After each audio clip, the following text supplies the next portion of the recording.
Cuando terminó de fumar la pipa, golpeó suavemente su cazoleta contra la chimenea, hasta que las cenizas cayeron en forma de gris polvillo sobre los chamuscados leños. Luego tomó asiento en su sillón, tocó distraídamente la cazoleta de la pipa con la yema de los dedos, y así la dejó que se enfriara para guardarla luego en su bolsillo. Por 2 veces consultó el pequeño reloj americano que descansaba sobre la repisa de la chimenea. Aún tenía que esperar media hora. Las 3 velas que iluminaban la estancia aún podrían durar mucho tiempo. Y, en consecuencia, podría hacer algunas cosas. Había un par de tijeras abiertas sobre el buró y se levantó para recogerlas. Durante un rato permaneció abriéndolas y cerrándolas distraídamente, mientras sus ojos examinaban la estancia. Había un caballete de pintor en un rincón y una pila de lienzos tras él. Detrás de las pinturas había una sombra, aquella sombra gris y amenazadora que jamás se movía. Tras haber recortado un poco los pabilos de las velas, limpió las ahumadas tijeras con un trapo ya sucio de pintura y volvió a colocarlas sobre el buró. El reloj marcaba las 10. Había estado ocupado exactamente 3 minutos. El buró estaba lleno de corbatas, pipas, peines, cepillos, cerillas, libros, cuellos, pasadores de camisa, un par nuevo de calcetines de caza escoceses y una cesta de costura de mujer. Recogió todas las corbatas, las plegó por la mitad y las colgó en un perchero en forma de rústica cama que sobresalía junto al espejo. Los pasadores de camisa los guardó en el cajón superior en compañía de los cepillos, peines y calcetines.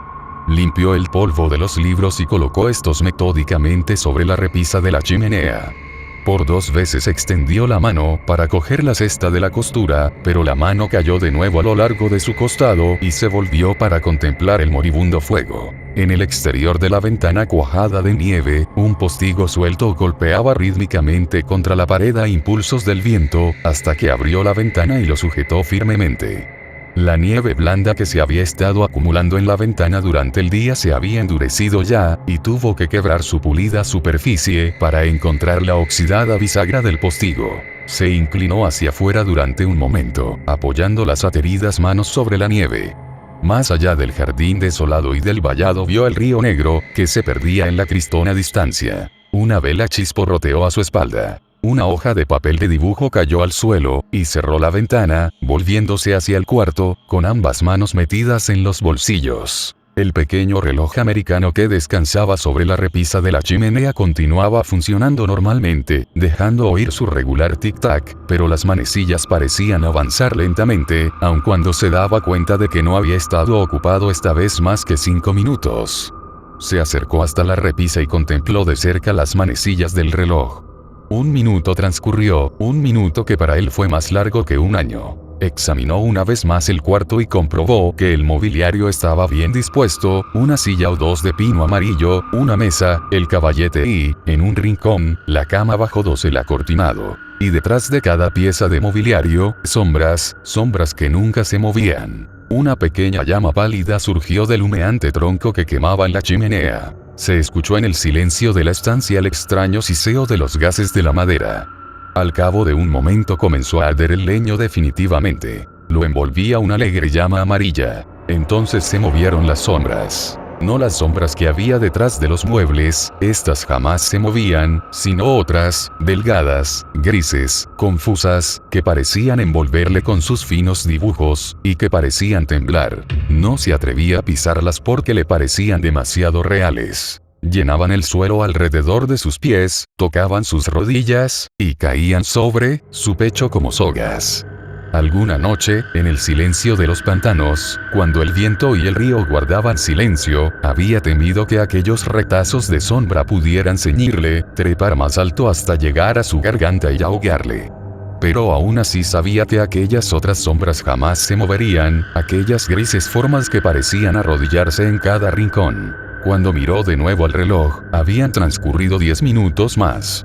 El tiempo resultaba perturbador en el cuarto, los retazos de sombra parecían mezclarse con las manecillas del reloj impidiéndoles el avance.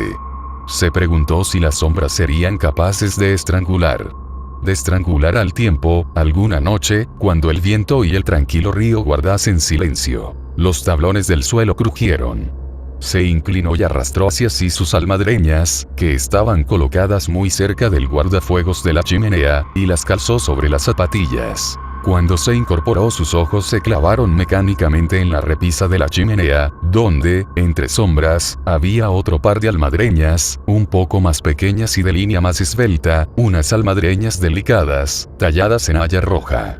El polvo de un año cubría su superficie, y un año de herrumbre oscurecía la banda de plata que cubría el empeine de las almadreñas. Se dijo esto a sí mismo en voz alta, sabiendo que faltaban pocos minutos para que se cumpliese el año. Sus propias almadreñas procedían de Mordieu. Eran completamente lisas y rodeadas por una banda de cuero. Pero en días anteriores había pensado que ninguna clase de almadreñas de Mordieu eran lo suficientemente delicadas para tocar el empeine de la barquera de Mordieu. Así, envió almadreñas al faro de la costa y al oriente, donde las mujeres son coquetas y muestran sus cabellos bajo la cofia, y usan almadreñas refinadas. Y en aquella ciudad, donde la vanidad corrompe y hay mucho encaje en las cofias y escotes, se encontró un par de delicadas almadreñas ceñidas por banda de plata y talladas en haya roja. Y en aquel momento las almadreñas se hallaban sobre la repisa de la chimenea, polvorientas y deslúcidas. Sonó un ruido suave en la ventana. Era el blando murmullo de la nieve que tocaba los cristales.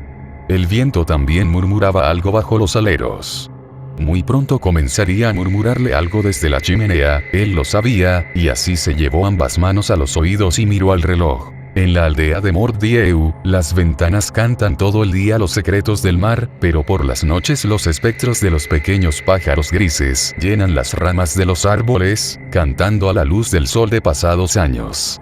Se escuchaba la canción cuando volvió a tomar asiento, y se oprimió los oídos con ambas manos. Pero los pájaros grises se unieron al viento de la chimenea, y así recibió todo lo que no se atrevía a escuchar, y pensó en todo cuanto no se atrevía a meditar, a la vez que unas súbitas lágrimas quemaban sus ojos. En Mordieu las noches son más largas que en ningún otro lugar de la tierra. Él lo sabía, porque no iba a saberlo.